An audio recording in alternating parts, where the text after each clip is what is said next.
Hello and welcome to Chat Physics Live 2022. I'm Jinny and I often tweet at MissB0107. Now I'm doing a lesson today on lesson design, and the reason that I've come up with this is because as a mentor for trainee teachers and those improving, I often find that some of the tasks set in lessons don't really help us to draw out the knowledge and the understanding that learners really need to know. So, for example, what I see a lot of is teachers delivering new information, asking questions, some really thoughtful questions, drawing answers from other students, and then simply moving on to asking an awful lot of questions around the topic which are designed to test the students' knowledge and understanding.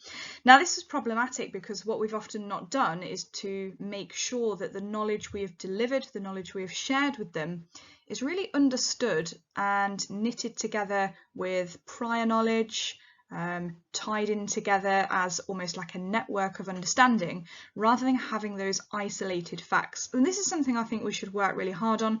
It's something that I'm going to be sharing with my trainee teachers, certainly in the short term. So I'm going to start off today by going through something that I call no opt-out retrieval. We talk a lot about how retrieval is really important in lessons, and I thoroughly agree with that, but what I have seen quite a lot of is questions where students are expected to write the answers down, and it's perhaps 5 questions from recent lessons or recent topics even, or sometimes just way back 3 years ago. I think the question and the answer is a little bit of a problem, because if any students really don't know the answer, it gives them a lot of time to sit there doing absolutely nothing. My biggest issue with this is that it prevents us from differentiating between the students who can't and the students who won't. So for example, those that can't are the ones who have forgotten the matter, possibly were absent, which we all know can be a really big barrier to learning but also to teaching as well. The students who won't are those who are maybe just a little bit lazy and have realised that if they say they don't know the answer, then they feasibly have nothing to do.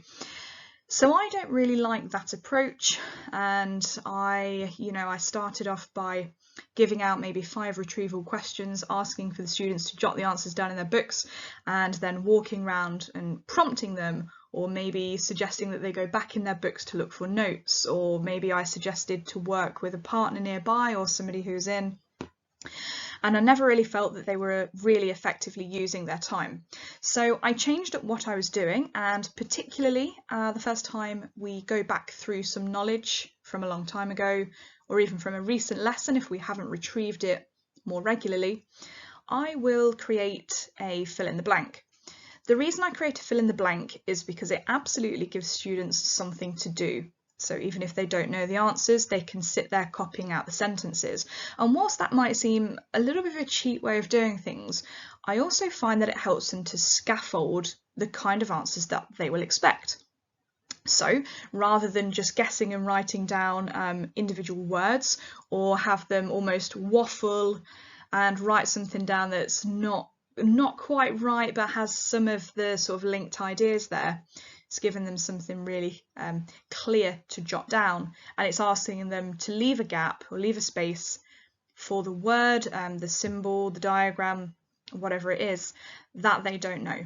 And I think that's quite powerful, because it allows us to go back and say, okay, so I can see that you've got a gap here, and then maybe you can prompt them from there, and because they've got the whole sentence written down already apart from that missing word or diagram, then they're probably more likely to actually fill it in. I think it also promotes a little bit of guesswork. At this stage, I don't think that's a bad thing. I'm not a big fan of having students guess correctly. I would much rather them show what they do know or they don't know so that they can work with it. But I think when it's retrieval for lessons, trying to get some level of success can be quite powerful too. So actually a little bit of a guess here, or even if it's you going around supporting them, maybe prompting them a little bit towards the right answer is probably not a huge problem. And then if they guess it correct, it gives them a feeling of success. You can clarify that it's right, just in case you've got some of those students who are really reluctant to commit to putting it down in their books, just in case it's wrong.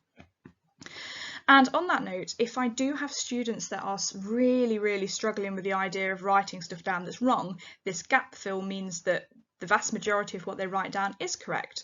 And many of them don't really mind striking through a simple word, for example, and then correcting it in purple or whatever colour you actually choose, so that they've got the correct answer there. They've shown whether or not they knew it in the first place, and it's not caused too much of a mess in their books. They're not too disappointed with the outcome. So that's another reason that I quite like this. Moving forwards, what I will sometimes do as well is fade that guidance out. So for example, instead of having a gap fill, I'd rewrite exactly the same sentences, but maybe I'd word it differently, or stop halfway through and sort of put ... and ask them to complete the sentence rather than just fill in the simple word.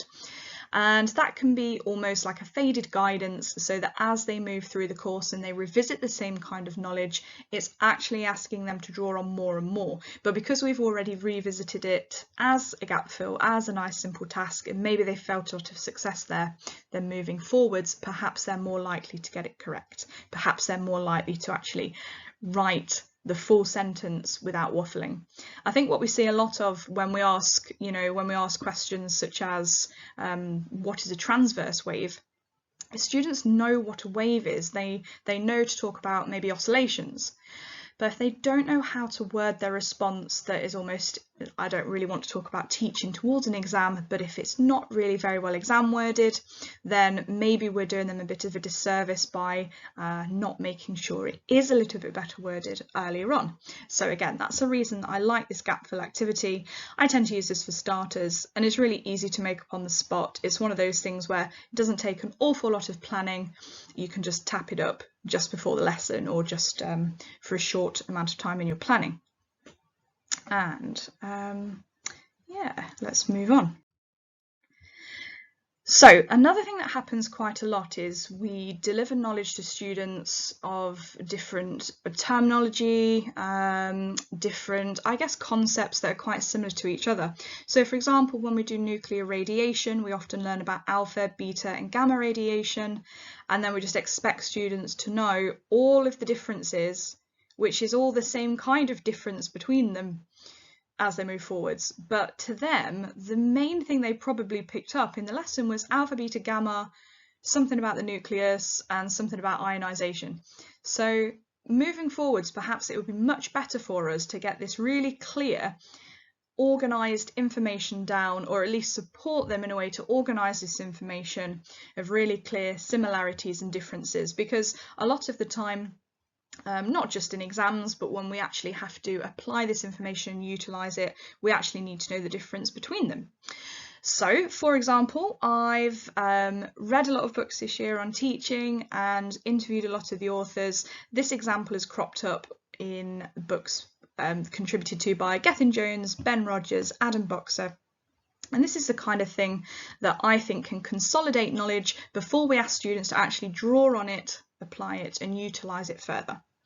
So this is similar to having a Venn diagram, but rather than having a Venn diagram, what we have is no blocked out space. What I mean by this is, if we try to use a Venn diagram here, students are very good at making it very small and then using it as an excuse to not have any room to write anything in.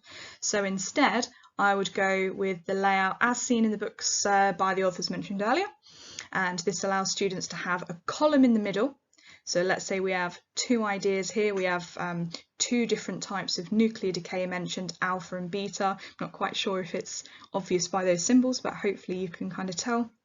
And right down the middle, it's asking for the similarities between alpha and beta radiation.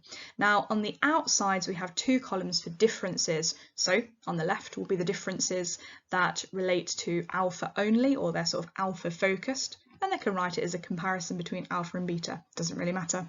And on the right hand side, we've got the column for differences with a focus on beta radiation.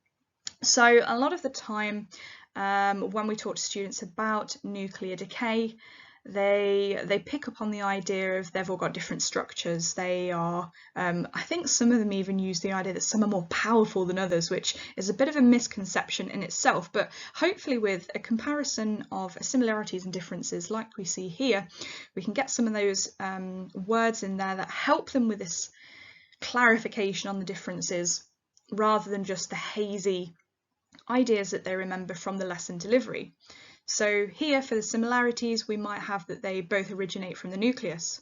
And this isn't always obvious to students, because when we talk about beta radiation essentially having the same properties as perhaps an electron, some of them might go away with that link of beta electron, which is great, but actually if they already know that electrons are in the shells, then perhaps it gives them the idea that beta radiation comes from the shells, because they're just linking with the idea of electrons.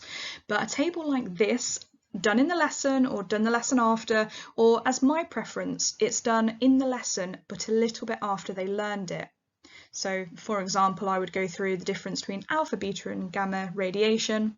Perhaps I would demo it, perhaps we would talk about the observations that we see when we do the radioactive sources demo, and then I want to come back and then I want to do this table with them. So it's not asking them to repeat what they just learned, it's asking them to dig right into all those details we learned earlier and pull out the similarities and differences.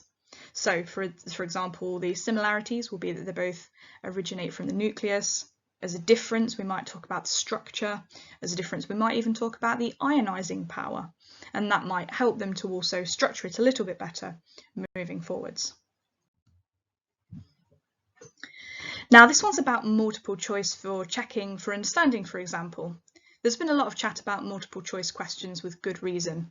Sometimes they're just designed so poorly that they don't really achieve what they could achieve or what we intend them to achieve. So I'm taking this example here, and rather than actually pop the answers in, what I've done is specified exactly what type of answer I would put into each of the multiple choices. So in this question, we're given the mass of a ball and the force that it experiences. And the question would possibly ask what acceleration would the ball experience, for example. So there's a couple of things here that need to be done in the question itself. And if you were to just give the students the question to go away and calculate, then you'd have a range of answers which you would almost have to go around individually and go and solve and tell students where they've gone wrong if they don't get the right answer. But with a multiple choice question, what you can do straight away is sort of go straight into what they got wrong. So for example, in this question, there's two things we need to do. We need to convert the mass from grams to kilograms, and then we need to know how to calculate acceleration when we're given force and mass. So I've put these in the order of mistake, mistake, mistake, correct answer, but obviously we wouldn't do that every single time. Or maybe we would, just to try to catch the students out a little bit more. So for the top one, I have chosen, say, the wrong answer where they have multiplied the values together instead of dividing them. For the second option, I've written down that it's those that leave the mass in grams rather than converting to kilograms. And that's without them doing the multiplication. So that's them actually doing the correct procedure for this, but not converting the units appropriately. So they'd have a wrong power of 10. And option C is where they've made both mistakes. And I think this is really important, because if you consider having only options A, B and D in there, what you'll see is that there'll be a similarity in the value between two of them, and one of them would look slightly different. Now straight away, students are going to probably lean towards one of the answers where the numbers are similar. Now what we've actually done there is we've taken away from them the art of thinking, the art of problem solving and working out why it's different. They're just assuming in this case that if there's two options for that, one of those is probably correct, because otherwise why would you leave the third one in that looks different if it was correct, because that'd be obvious. For whatever reason it is, putting all four of these answers in gives them a real fair opportunity of showing exactly what they would do faced with this question, and we can know exactly what mistakes they made, if they did in fact make a mistake, by putting all of those options in. And I think this should be the case in most multiple choice questions. Any feasible answers should be there for the taking. So you might actually decide to design it slightly differently if there's a whole host of answers that there could be. So for example, you might want to do it as a question and a word bank to select what the answer is if it's something like which store of energy, just as an example.